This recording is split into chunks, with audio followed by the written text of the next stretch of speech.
Hello, everyone. Thank you for tuning in again. I am Kaylee Batesman, the Managing Director at She Can Code, and today we're discussing Beyond Palatable, why women are still punished for speaking up at work. I've got the wonderful Sophie Jane Lee, journalist and voice and visibility consultant, and the CEO of Electric Peach, with me today. She's here to explore the uncomfortable truth behind workplace authenticity. Sophie is going to share a little bit about how the pressure to remain agreeable and palatable still shapes women's behaviour in business, impacting confidence, pay, and professional visibility. Welcome, Sophie. It's a pleasure to have you on here. Thank you so much for joining us. Thank you so much for having me, Kaylee. It's a pleasure. We want to hear all about your book, but can we start with a quick overview about you, where you come from, how you landed where you are, and what you're doing currently? I started my career about 15 years ago in journalism and then moved into content marketing and then brand marketing. So I've been doing that for about 13 years now and running my own business, Electric Peach, for almost nine. And in that time, I have worked with thousands of women in all different roles, from still at university, where I'm a guest lecturer, all the way through to really, really senior in huge corporations. And I have seen the same patterns play out over and over and over again, which is incredible, brilliant, erudite women that have just blown my mind, apologizing for themselves any opportunity that they get. And I started to notice this pattern and started to work more specifically with female founders a couple of years ago and help them to own their voice with more conviction and authority and confidence, specifically around sharing their mission with the world, their vision with the world.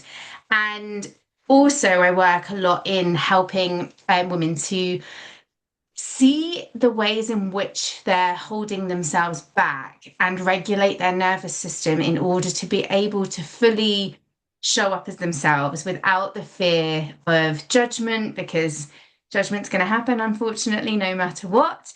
But to be able to navigate those waters with more groundedness and certainty in their own brilliance. And really, my underlying mission throughout all of this is to show women how brilliant they really are, because I really believe that the world will be changed if women wake up to our own power and come together to share that power collectively. And so much of the challenges that we see around us are because women are kept small and keep ourselves and one another small as well. Yeah, yeah, I love that. I love everything that you just said. You're absolutely right.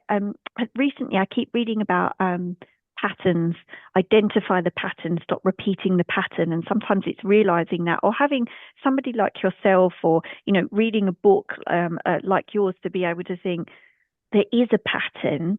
I've Mm, identified it. How do I stop doing that? Can make mm. such a big difference to your path, and just the way that you present yourself in the workplace, definitely.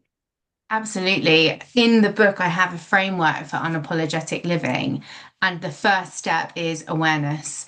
And awareness is it's the first step and it's the most challenging, because when we start looking at all of the ways that we have been conditioned in to keep ourselves, but also to keep one another in our place, it becomes impossible to ignore it. And then the hard work is doing something about it. Yes, yes, exactly. Um, one quick side note, something we always ask on here is about how we came into our careers. We always talk about our women in tech community, how they got into tech, fell into tech. How did you end up in journalism? Was there something that it inspired you when you were younger? We always talk about visible role models. So was there somebody that inspired you to take that path? I have always wanted to be a writer. That was my ultimate dream. And actually, my ultimate dream was to be an author. So that is very special that in 2 and a bit weeks, that will be a dream come true. And I was working in the Czech Republic teaching English to the Czech government and in different businesses. and decided that I needed to really give myself a kick up the bum because my life had become very hedonistic. So I moved to China, as you do, and and started working at Disney. And from there, I really pushed myself to get as many different experiences as possible, and found myself with a column at Shanghai Daily, which is the English speaking newspaper in Shanghai, and really loved it because it combined quite a few of my passions, which is being really nosy and wanting to find out more about people, what makes people tick. I love business, and it was business specifically that I was focusing on, and writing. And from there, I just snowballed with it, really. I just kept following the opportunities. And it was only when I had done the NCTJ, did my master's degree in multimedia journalism, and started working as a journalist in the UK, that I realized that I really don't want to be a journalist because it's so, well, the best way that I can summarize what it's like, at least at the beginning of your career, is they teach you something called the death knot, which is how you go around to people's houses after someone they've loved has died, they love has died, Yeah. knock on their door and ask them to tell you about the experience of losing their loved one. And it was like becoming a pariah of human misery. And it was just really not for me. And I couldn't push through that to get to where I really wanted to be, which was more investigative journalism. So that's why I accidentally fell into content marketing. But honestly, I think my role model still in terms of journalism, and also how I approach writing my book, is John Ronson, because he is brilliant in the way that he tells a story and how he brings the humanity to really complex topics, and is very nuanced in the way that he looks at things.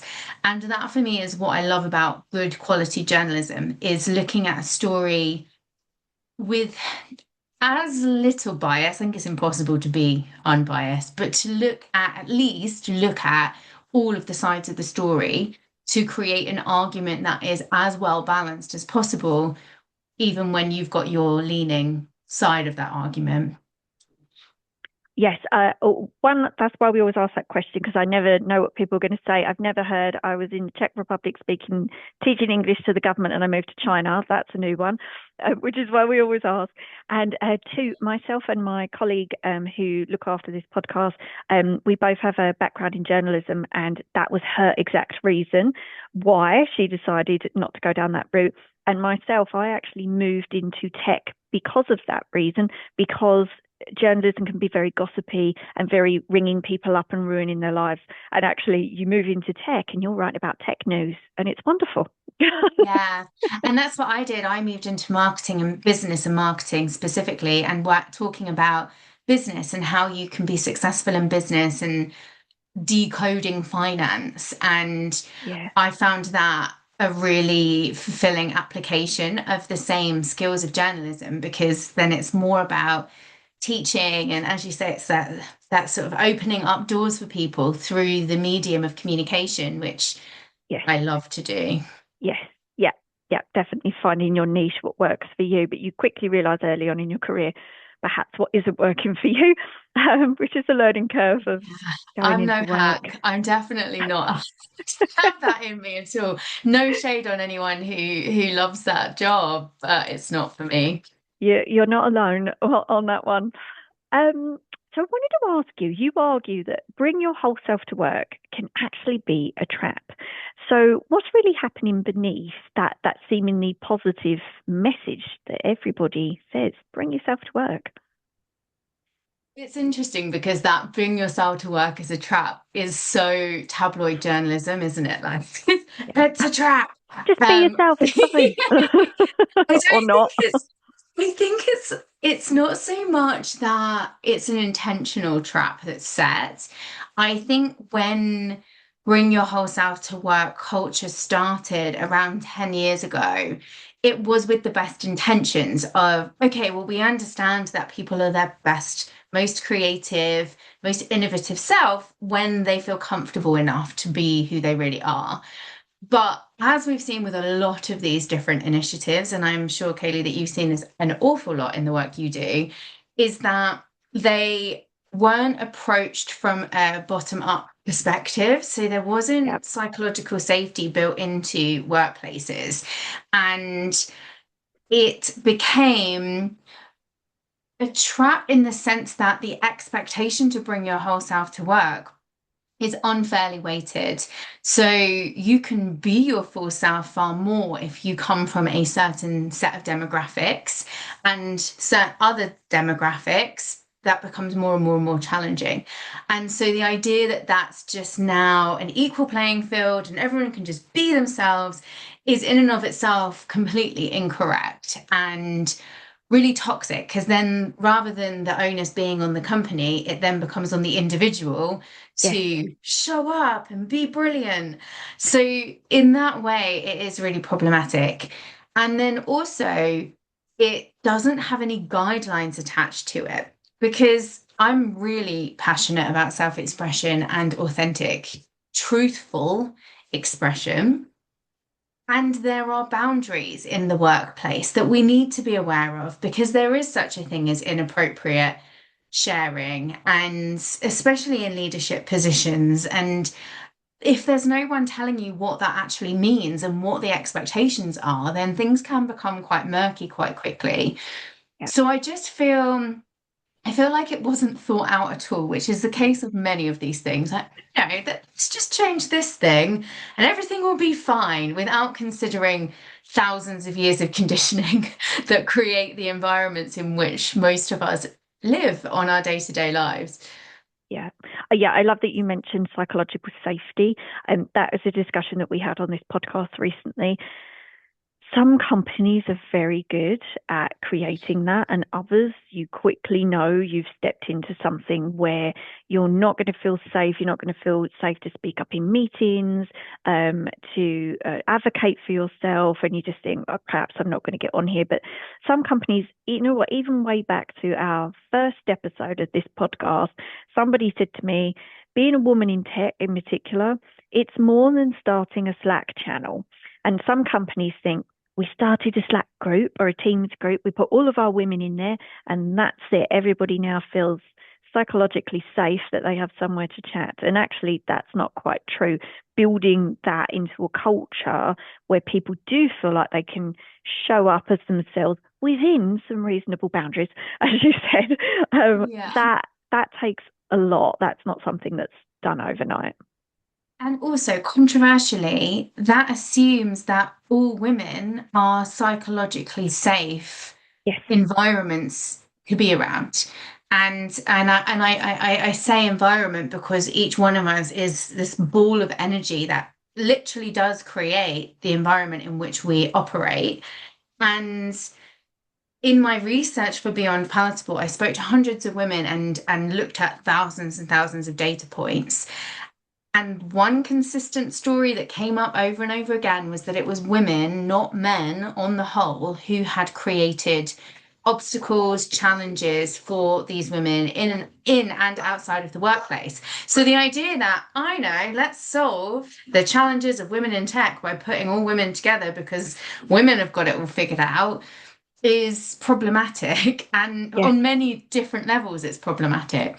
Yeah, agreed. Agreed. We always try and encourage that throughout the company. We do a lot of, if we get invited to our partners' town halls, that's the best way to catch everybody, because when we start doing separate events for women, separate things for women, it doesn't help anybody. We always encourage male speakers to come on our events, but it needs to be a conversation for everybody, because you are right, it can be problematic. Like at a conference, you'll see on the agenda it will say the Women in Tech event, and you'll see everybody leaving the show floor, all the women leaving the show floor to go and sit in that little room on a conference agenda, and you think that's no good for anybody. That No, because we really need to start looking systemically and whole system thinking of the fact that we are all parts of this ecosystem that we exist within, and that we all need to be aware and accountable for our behaviors within that, and that we cannot do it in isolation. yes, exactly. Um, so many women, they are encouraged to be confident but penalised when they assert themselves. What does the line between confident and difficult, why does the line between confident and difficult still exist in the workplace, do you think? That difficult woman, that terrible term. Wow. I mean, it doesn't take much to be a difficult woman, does it? So No. I pride myself on being a perpetually difficult woman. I Well, it is the double bind that really inspired a lot of my thinking for Beyond Palatable because, on the one hand, we're encouraged to be confident but not full of ourselves, not too much. We're encouraged to be brilliant but also humble, where it's just this ridiculous expectation where we need to be acceptable but also exceptional. Yep. And you cannot be both acceptable and exceptional. The two things are completely separate from one another. And for women, because of thousands of years of conditioning, and interestingly, a lot of this you can see it when you start mapping out, which I obviously have because I'm a complete geek, the timeline of the silencing of women. And even as little as 100 and something years ago, it was illegal for women to have opinions and to stand out. So there's a lot in there around the ingrained belief of women being dangerous. So Yeah. women's power being dangerous, women's voices being dangerous, women's unruliness being dangerous. And so the encouragement to be confident comes, I think, from this modern idea, again, looking at productivity, looking at innovation, creativity, and also tick box, we need to do the right thing because we have to be equal. But then the ingrained belief system that we carry, all of us carry, because it's also women that do it to women as well when they say she's full of herself, she's up her own arse, etc., Yep. comes from thousands of years of legally imposed silence. So that's deep. That if we're not aware of that playing out, then that's going to continue to play out, regardless of how much we wish something was different. So I think that's what's at play. I don't believe that the line actually exists. I think it's a narrative completely created through our shared history and our shared social norms and contracts, but it is an impossible game to play. You cannot win it. So you may as well Yeah. get to a point where you think, screw it, I'll just be a difficult woman then. I, It's worse things to I'm just be. going to lean into this. So you think it anyway. I Yeah. I couldn't agree more actually. And you mentioning there about women, sometimes women not helping each other in that sense. Actually, in my career, the people that have supported me or the best sponsors have actually been men. They have been male bosses who have said all the right things about me when I'm not in the room. They've pushed me forward for the promotions.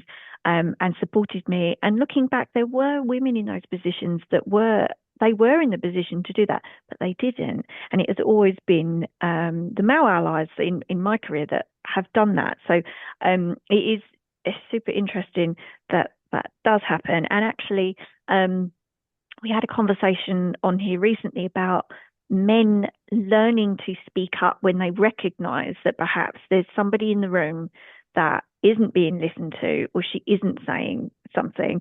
I had a conversation with a guy who said his wife is very, very senior in tech.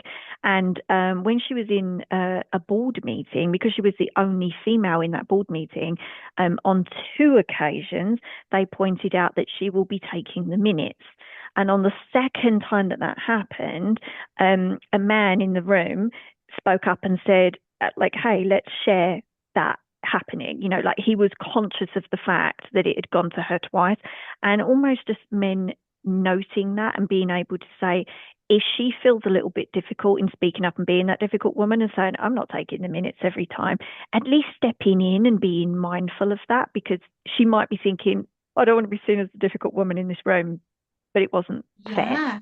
It's fantastic when you see men step in and be allies in that way. And that's the perfect example of what being an ally actually is. It's Yeah. using your privilege and advantage of being able to speak out and being seen as assertive, not difficult, and giving somebody a lifeline in that way. And I just think that's beautiful. And I understand as well if you're in an environment where it's not safe to do that, no matter how much they say bring your whole self to work, that why another woman in that same situation wouldn't necessarily speak out. Again, it's so complicated and so nuanced, and it's really important for those of us who have more of that ability to speak without impact, negative impact, to use our voices in that way. Yes, definitely.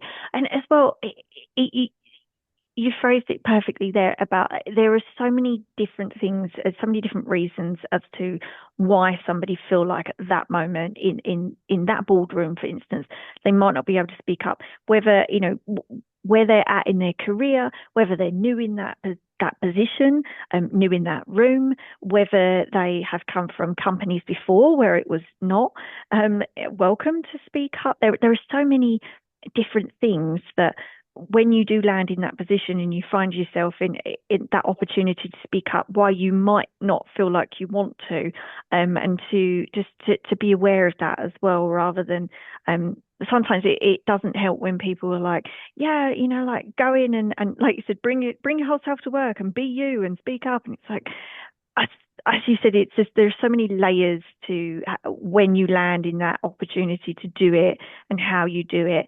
I think practice makes perfect on that, though. We had Mm, a discussion yesterday about negotiating at work, hard discussions, how to negotiate salary and pay and those kind of things. And one of the main things that came out of it was just don't let things build up, because if something comes out in anger where you haven't been, thinking about it, practicing how to communicate, when you do speak up, it won't come out in some sort of vicious, frustrated kind of way, or just you just asserting how you feel in that moment, and that's it. exactly. And being able to navigate complex and difficult conversations is such an important skill. And such an important way to advocate for ourselves and also for each other, and to demonstrate to other people that you're a safe place for them to come to if they need to say something honestly as well. Yes, exactly. Yeah, you being a safe space as well.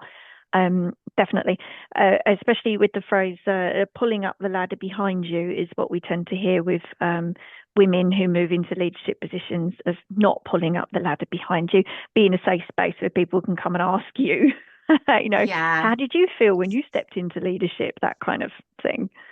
yeah. Unfortunately, we have been conditioned to believe that we are each other's competition. And I always think about it like we think that we're lampshades and there's only one socket. And so we're fighting for the socket. And we think if somebody else is shining their light, then it means that we can't shine our light. Yes. And then the reality is that we're actually fairy lights and that we shine much brighter when we're all shining. And it actually impacts us when someone in the line isn't shining.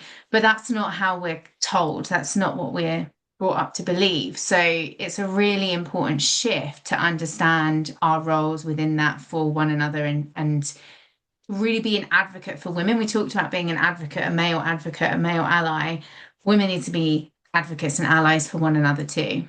Yes, I love that, fairy lights, and I love that's such a It's good so example. cheesy, but I love it. I think it works really well as an Yeah, analogy. it does, because you all need to be working together for the Christmas tree to Yeah. shine. Yeah. Definitely. So, in Beyond Palatable, you talk about people pleasing as a survival strategy rather than a weakness. How should women rethink their relationship with it? People pleasing, it's having some bad press, isn't it? It It's is.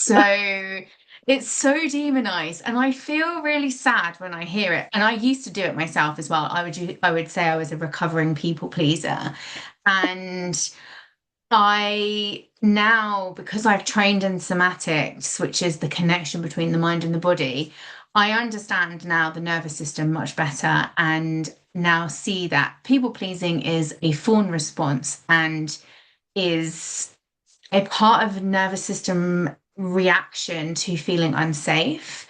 So if you have been conditioned from a young age for whatever reason, it could be because of unstable adults, it could be because of just culture and the way things were when you were younger, to put your own needs aside in favor of pleasing others, and that's how you felt safe.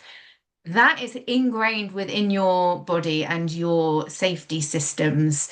And it is not that easy to just go, okay, cool, I'm not going to do that anymore, because it's literally your body reads that like a life or death threat. So upsetting the shaking the apple cart, or upsetting the apple cart, whatever the expression is, it feels like a saber-toothed tiger's coming at you. Yeah.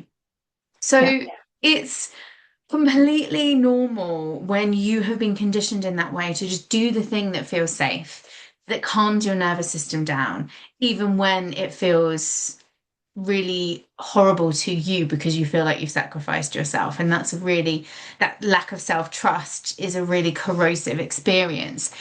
So, a much more helpful way of going about dealing with people-pleasing tendencies is to regulate your nervous system so that you don't have those fight, flight, freeze, fawn responses in the first place, or at least so you can catch it before it gets to a point where you feel like you're under massive threat and you're going to die.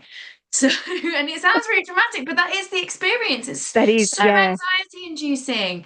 yeah. And what doesn't regulate the nervous system is making yourself wrong and blaming yourself and telling yourself, oh, why am I such a people pleaser? Why do I always do this? That actually makes it worse. so, Yeah, yeah. so I don't, a lot of this work, I say it over and over again, we cannot think our way out of it. If only we could, we cannot think our way out of it. We have to go into the body. We have to learn the signals that come from the body that create the thoughts and the feelings that drive the behaviors, and go to the body first to help it not feel unsafe. And if we can do that and we do it with kindness and compassion, then those feelings and those thoughts become less and less and less pervasive, and the subsequent behaviors are less difficult to control. Yes, I couldn't agree more, because when that happens in the moment as well, when you might be having an awkward conversation with somebody and then you just think, yeah, I didn't stop and think, how should I respond to this, or look inwards. I didn't. I just totally reacted in the way that I usually react, and now I'm really annoyed with myself that I did that. So at least I agree, being kind to yourself when that happens, because you don't stop. If you could freeze time and think, how do I want to respond to this? Yeah, if only we could all You just don't. navigate You just blurt it out. perfectly the whole thing. No, it's not realistic. And what I have found in my own cultivation of self-compassion with how I respond to things is it's given me a lot more understanding and compassion for other people. So when other people behave in ways that I find affronting or upsetting or just weird, which people are weird, we're all weird, um, I can then go, okay, well, I get what's probably going on here, and I can try at least not to be so judgmental about it. Yes, that is a good point, actually. Sometimes, oh, also that the moment when you start to recognize other people's inner child or their childhood trauma, and you're staring at them thinking, I can see it. I can see it. But it was almost a good thing, because you are right. It does help you to think why that person is reacting that way. And not all Yeah. things are personal, not to take things personal either, because you're right. That person is responding in a way that they have just been so used to. That is their pattern. It's not necessarily about you and what you've said in the workplace. It's their past. It might have been even a difficult boss that they dealt with previously. And they're just reacting. That's their defense mechanism. So, Yeah. yeah, it's a good thing to, as you said before, awareness Yeah, is a good awareness is thing. always the first step. My dad always used to say when you don't like somebody, it says more about you than it does about them, which I really appreciate that, because when I find something frustrating, I ask myself, what's going on here? Because why, like, this person's not, doesn't let, this is not about them. What is this that I can What learn is it about about myself? me? And Yeah. I don't want to give the impression like I'm some kind of figured out person, because I'm definitely not. And I find people really annoying, and I'm very impatient and can be very judgmental. But it's all a practice and a work in progress. And I think the biggest shift for me now to where I was when I started this investigation is that I don't take myself so seriously anymore, and I don't judge myself for my ridiculous, messy humanness, which I don't think will ever be cured. Because Yeah, it's yeah. But what a nice realization, or what a nice journey to have gone through to bring that book together. just I couldn't agree more. Here at my house, well, I renovate, so I have a lot of different tradesmen come through the door, and I have been having that realization recently about the people that have been coming through here, and sometimes you just get that feeling of I don't like you. And I started thinking, why? Like, what was triggering me to not like that person?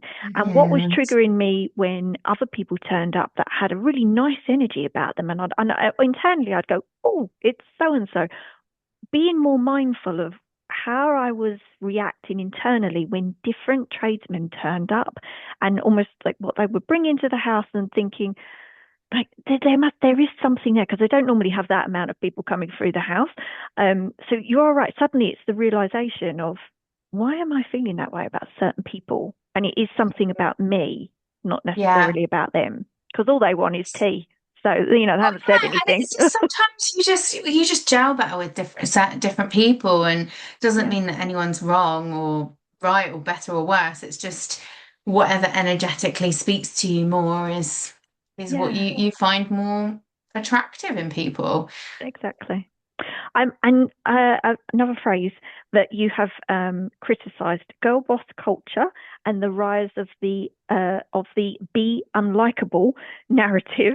Um, what's the healthier alternative there? Girl boss, be unlikable, neither good. I don't have a problem with any of them really. The girl boss culture, I do have a big problem with it, but not because of the term girl boss, because of what it actually means and the co-opting of very extractive capitalist behaviors under the guise of female empowerment. I have a real problem with that. Yep. And that's a whole podcast episode. I've got a chapter in my book that is dedicated specifically to this because it's quite complicated, and a lot of people could say that I'm being misogynistic from criticizing it in the first place. But where I'm coming from is that with the rise of this idea of the female boss, what actually started to happen was that it was very much privileged, often white, middle class women who were coming into these positions of power and using the exact same strategies and structures that are used in patriarchal societies, because the patriarchy Yep. isn't men against women. It's patriarchal systems are patriarchal systems, and it's just a recreation of those patriarchal systems that took advantage of other women, particularly in the context of, so for some tangible examples, were clothes companies that used women's labor, free or very cheap labor, and acted like this was like some kind of women's empowerment girl boss, like, look at me, I'm a female boss type thing.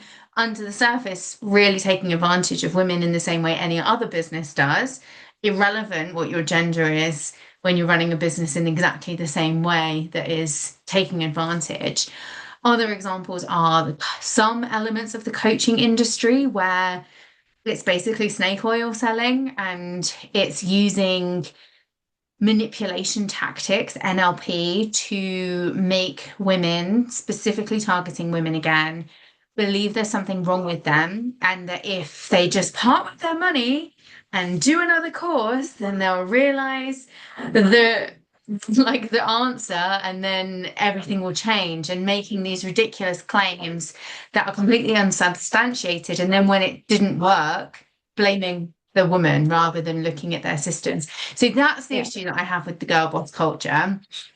The unlikable movement, I don't have an issue with it. I just don't resonate with the context, the concept of it, because it again feels to me like we're still talking and positioning ourselves in relation to other people's judgments.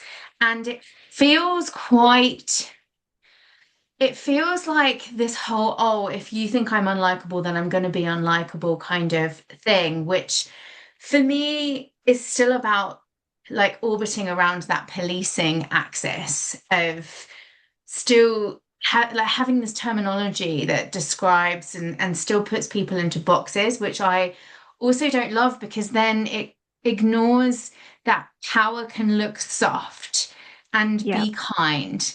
And actually, you can be nice and smile and still be powerful. You don't have to be bold and sassy and angry. That for me is that's the thing. It doesn't feel very inclusive. And it feels more like it's leaning towards being edgy than being actually helpful in moving the conversation forward. Yeah. And I really want women to move away from rejection and approval as the orientation around their truth and their value, and instead move towards their own groundedness and their own sense of themselves. And also to be likable is really important part of being successful. It just is for Yes. everybody. And I don't think that being powerful means you have to be unlikable. I think you can be extremely likable and also really effective and amazing.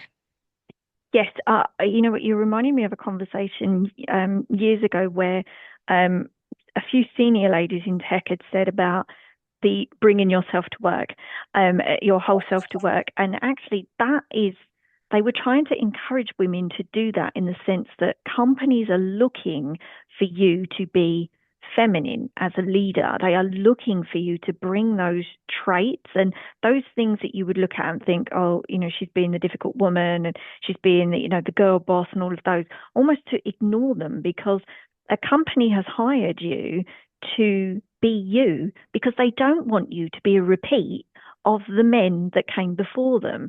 Unfortunately, a lot of those women have picked up traits from their male bosses, like you said, have just Mm, come straight in and done it again.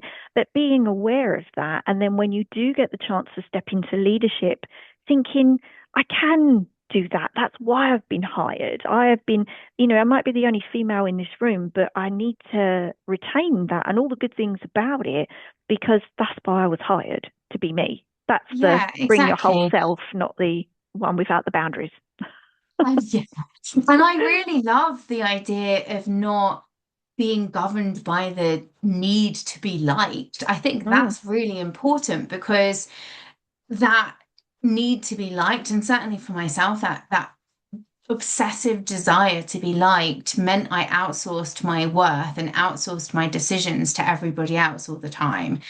And that's different from being unlikable, which yeah. for me feels like a lot more about how you treat other people Yes. and the energy you create for other people, which just isn't how I perceive the future. I see the future being far more nuanced, far more open for all people to be who they actually are without weird competition and weird expectation of co-opting these attributes that actually most people don't have. A lot of men don't have these attributes either. They also are Yeah. pretending.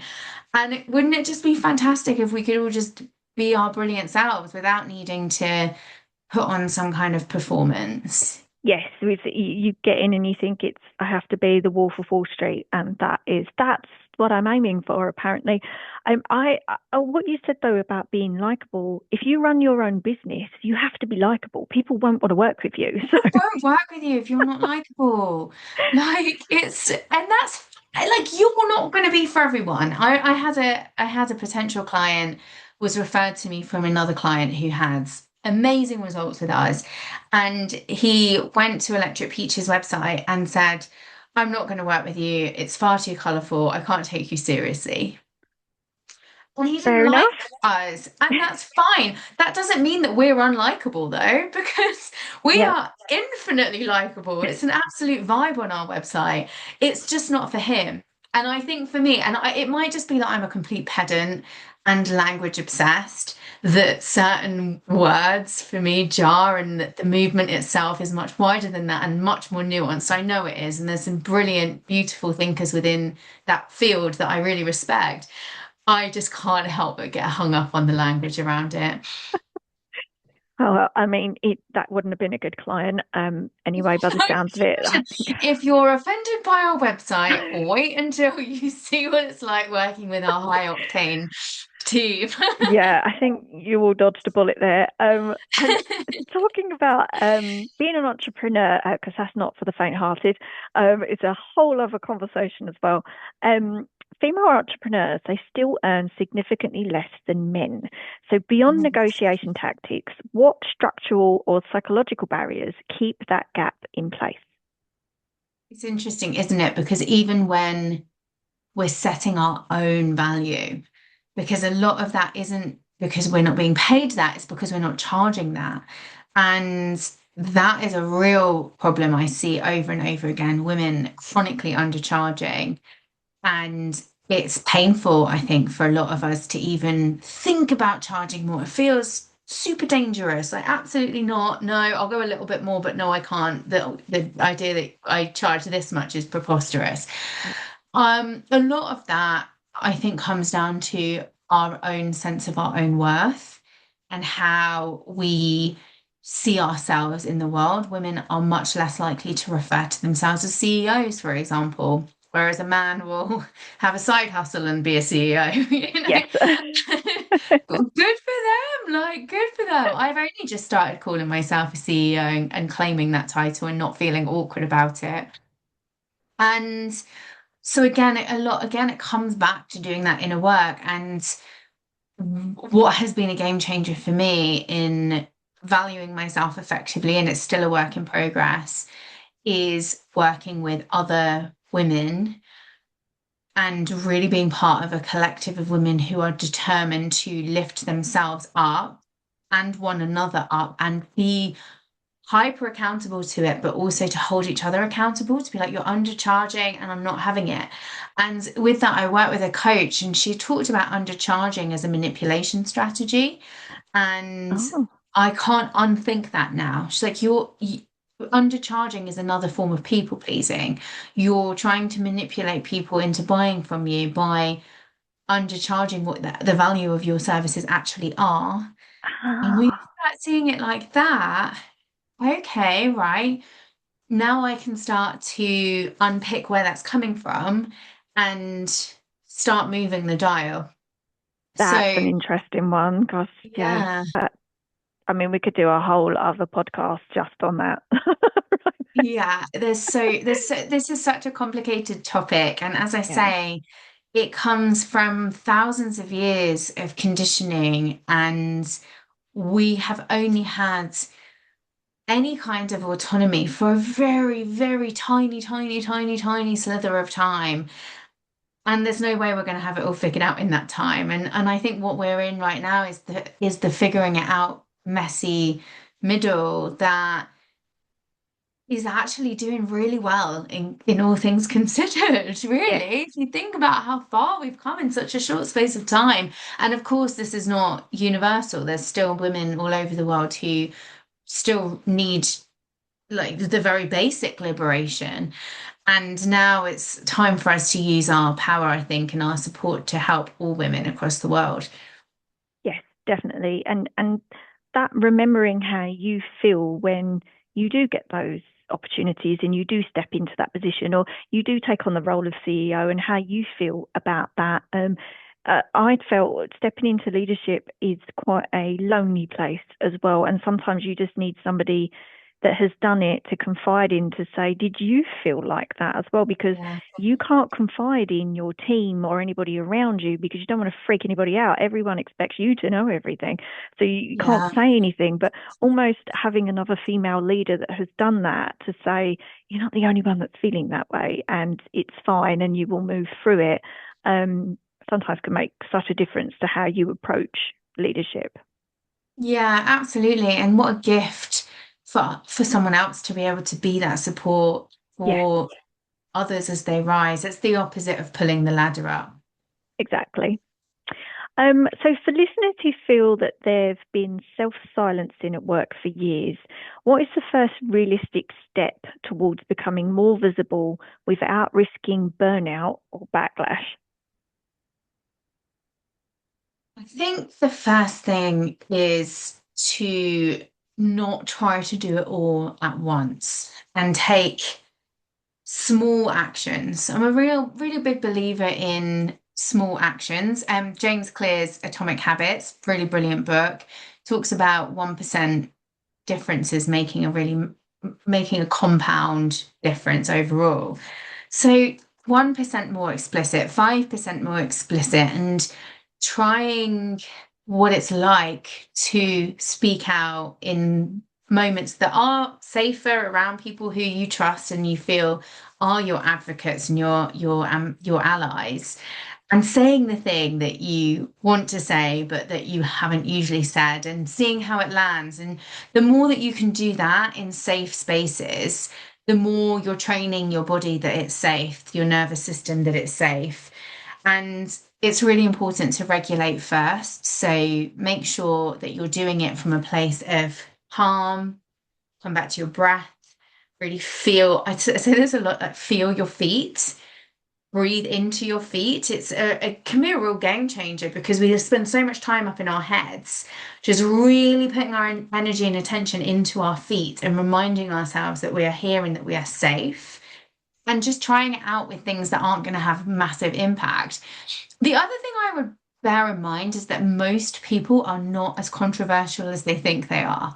And if somebody like me who is quite controversial is can do it and navigate it well, then you with your opinions and your sparks of brilliance that you're holding back because of whatever story you've created, you can do it. It's just allowing those sparks to come out bit by bit by bit and showing yourself more than anything that it's safe to do that and continue to grow from that point. Yes, I completely agree.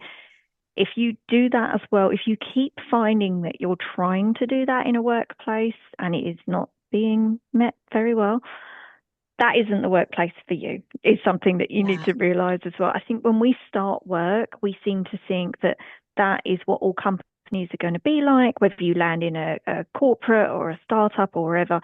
And just being able to move around a little bit, you do notice I've gone from some companies where it's like my whole nervous system just breathed a sigh of relief where I got out of somewhere and got into somewhere else. And you do notice that there are certain places where you can start to come out of yourself a little bit more and say those things when you do want to say them. But if you are constantly met with, people telling you that you are difficult or wherever it may be, that's not a good place for you. There are really good companies out there. Maybe it's time to make a jump. Exactly. And companies need to realize that they are what they are because of their brilliant people, and Yeah, create space for everybody to have that opportunity to shine. yes, exactly. That is a lovely piece of advice to end it on there, because we're already out of time. I could keep talking to you all afternoon on this topic, by the way. Really excited for your book to come out. We're going to share it with our community. They can purchase before pre-sale as well. So we will share it with our community. To all of our wonderful listeners, please do take a look. But it's been an absolute pleasure, Sophie, chatting with you. So thank you so much. Thank you so much for having me, and thank you everyone for listening. Thank you, everybody, for listening, and we hope to see you again next time.